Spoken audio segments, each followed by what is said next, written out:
Ah, mais je comprends pas, t'étais pas censé faire avec un DC? Ben ouais, tu sais, bon, je n'ai pas du tout le temps.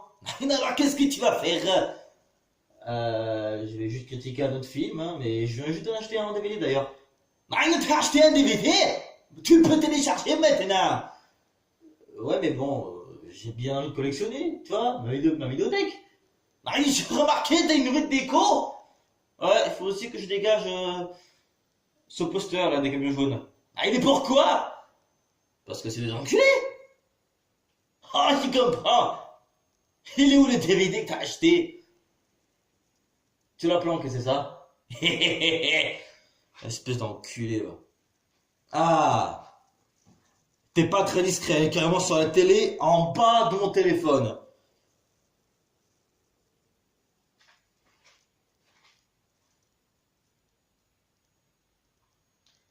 Je vais pas m'en sortir, hein. Pas m'en sortir, putain.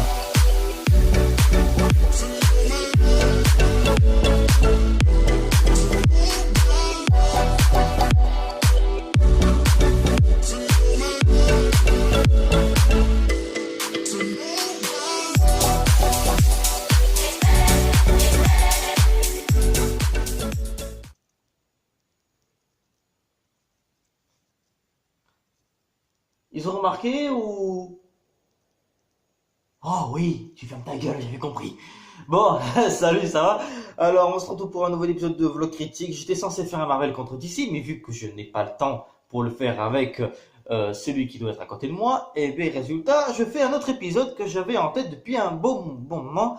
Et c'est parti, je vais commencer à critiquer Lucy, film avec Scarlett Johansson et Morgan Freeman, réalisé par Luc Besson, qui est un réalisateur français très très bon et qui a récemment montré qu'il est l'un des réalisateurs français qui, quand il veut, il peut faire des bons films, et quand il veut pas,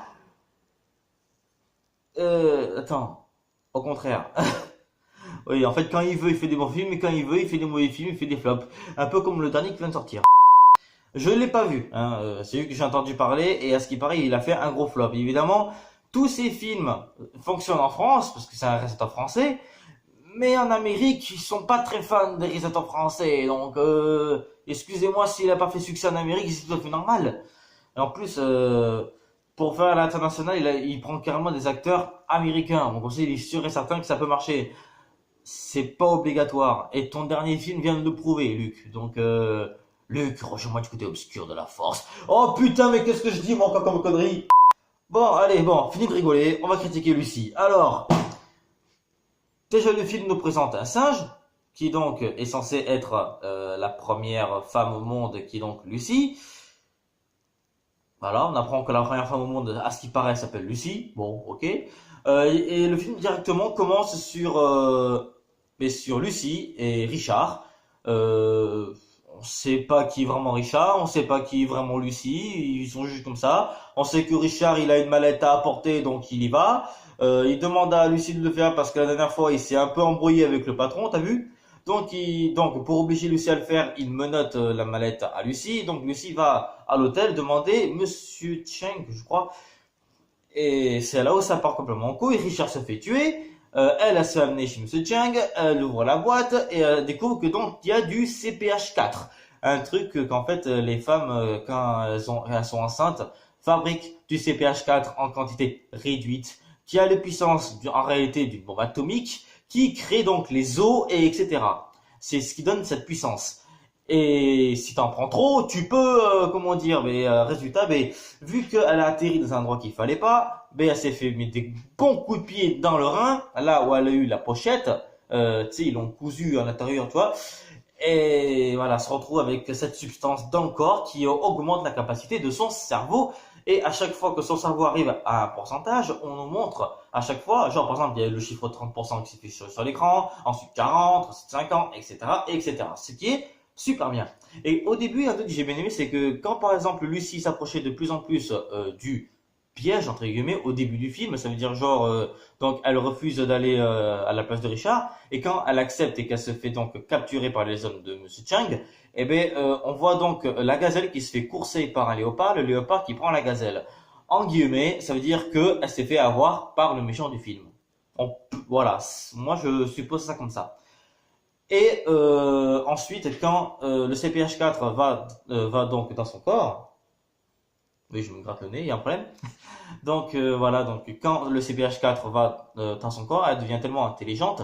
Par exemple, on lui tire une balle ici, elle sent rien du tout, genre elle dégage le truc. Elle va carrément à l'hôpital pour ensuite donc se faire dégager le paquet parce qu'il lui en faut un peu plus pour vivre un peu plus longtemps, pour donc donner les connaissances au docteur Norman, je crois comme ça, qui est joué par Morgan Freeman, et qui donc explique donc que lui, il penche sur des théories comme quoi le cerveau peut, s'il atteint un certain pourcentage, il y a des capacités. Et même lui il se demande qu'est-ce qui peut se passer à 100%. Et c'est ce que le film nous pose comme question.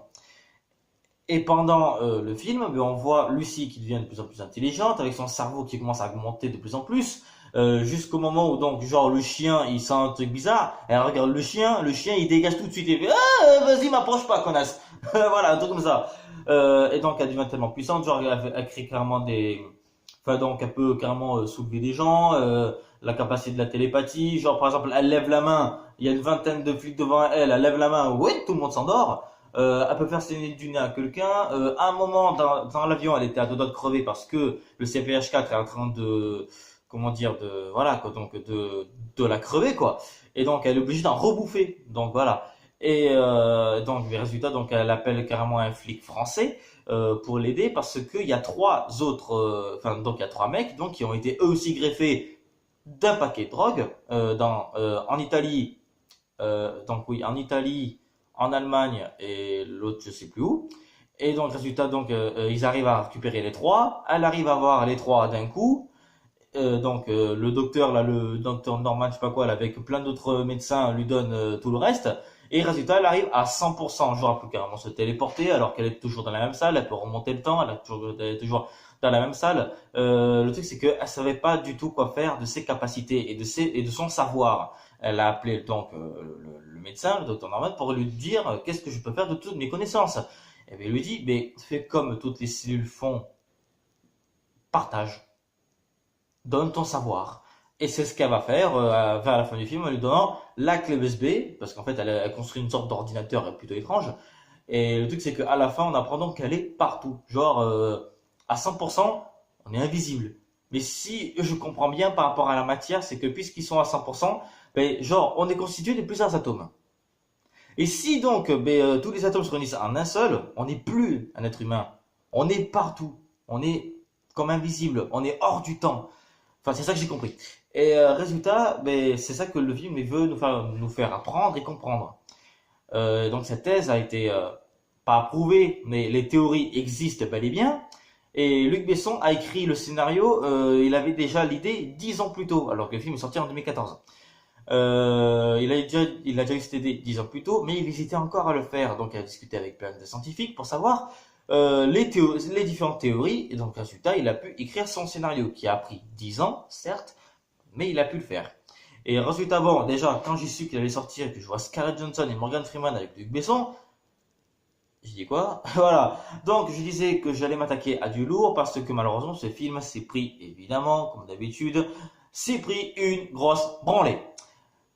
Des gens ont aimé, comme moi, par rapport aux théories et aux effets spéciaux qui sont, d'ailleurs, pour l'année 2014, c'était assez révolutionnaire quand même, parce que j'avais jamais vu des effets spéciaux aussi fluides. Et d'autres ont pas aimé parce que vous dites que c'est soi-disant des théories, mais c'est faux. Sur les DVD, achetez-le. Il y a un making of à l'intérieur qui explique les théories d'où elles viennent. Alors au lieu de critiquer, regardez les bonus dans les DVD et fermez bien votre gueule. Voilà, c'est ce que j'ai à dire. Donc au lieu de critiquer comme quoi les théories sont sûrement fausses, elles sont sûrement fausses, ce sont des théories. On te dit pas que c'est vrai. Le film te dit pas que c'est vrai. Le film, pendant tout le film, on te dit c'est une fantaisie. Et même dans le making of, Luc Besson affirme c'est une fantaisie que j'ai écrite. Donc arrêtez de dire que c'est faux ou que c'est vrai. On s'en bat les couilles, c'est une théorie. Ok? Donc arrêtez de faire les cons. Donc avant de critiquer un film comme ça, regardez les bonus, regardez ce qu'il y a derrière le film, derrière la caméra. Mais vous vous intéressez à ce qu'il y a seulement devant la caméra. Donc comment voulez-vous que le cinéma français puisse marcher à l'international si vous voyez pas les making-of? Putain, je suis en train de péter un câble, je le savais. Donc, je suis désolé si je pète un câble, si je crie, mais j'en ai vraiment ras le cul que ce film se prend une sacrée branlée. J'en ai ras le cul, vraiment, que les gens les critiquent ce film, alors qu'ils savent même pas ce qui se passe derrière la caméra. Moi, je pète vraiment un câble. Mais quand je te dis un câble, c'est vraiment un câble, quoi. Vraiment, ça me... Oh, putain de merde. Calme-toi, mon petit bichon. Mais comment veux-tu que je me calme? Hein, comment veux-tu que je me calme? Avec des gens qui critiquent mal le film, comme ça, alors qu'ils ne méritent même pas. Ce film est super bien filmé, super bien rythmé. Et en plus, à chaque fois que donc, genre, même au début, quand elle s'approchait beaucoup plus du méchant, eh ben, il y avait des scènes d'animaux entre la gazelle et le léopard, et on voit le léopard arriver sur elle. Et donc, en fait, ça veut dire juste que elle se fait putain de piéger, ok? Putain, je savais que cette critique allait me bouffer. Putain de merde, sérieux, qu'est-ce que c'est compliqué? Quand on vous donne un film de science-fiction, il doit être vrai. Les films des aliens, quand il y a des aliens, genre la saga Alien ou Independence Day, on vous dit pas que c'est vrai, pourtant vous aimez bien ces films-là. Alors qu'est-ce que vous voulez? Même les acteurs, ils disent, enfin pas dans le making of, dans le film, ils disent, on sait pas ce qui se passe à 100%, ils assument l'ignorance, et en plus quand à la fin Lucie lui donne la clé USB, on ne sait pas ce qu'il y a dessus. Pour vous dire, eh ben, les théories, elles sont vraies ou fausses, mais ce sont de théories. Donc, on vous dit pas ce qu'il va avoir sur cette clé USB. Sinon, vous allez dire, ah, ça c'est fait, ça c'est vrai et ça c'est faux. Voilà. Alors, arrêtez de chialer sur ce putain de film, qui est super. Et la prochaine fois que j'entends une critique de merde, je te jure, je vous l'envoie à lui. Pourquoi moi? Oui, à toi. Vu ce que t'as fait il y a environ 70 ans, excuse-moi, t'as pas vraiment le respect des gens, quoi. C'était il y a 70 ans, il y a prescription. Il y a un truc que t'aimes pas aussi, mais je vais pas le dire sur la vidéo, tu vois, sinon je vais... Ok. Bah écoutez, alors je vous laisse, moi je vais le calmer un petit peu, celui-là, d'accord? Je t'attends, viens ici, je vais te mettre les gaz. Ah bon, tu veux te la jouer comme ça? Il veut se la jouer Rambo? Bon, écoutez, moi je vous laisse, je vous retrouverai pour un prochain épisode, je donne pas de date, je donne pas de film. Vous avez déjà eu un indice sur un film que je vais critiquer bientôt dans le précédent épisode. Et moi, je vous dis ciao et je vais régler ton compte, espèce de connard. Allez, viens ici. Allez, je dis, tu me laisses tranquille. Aïe!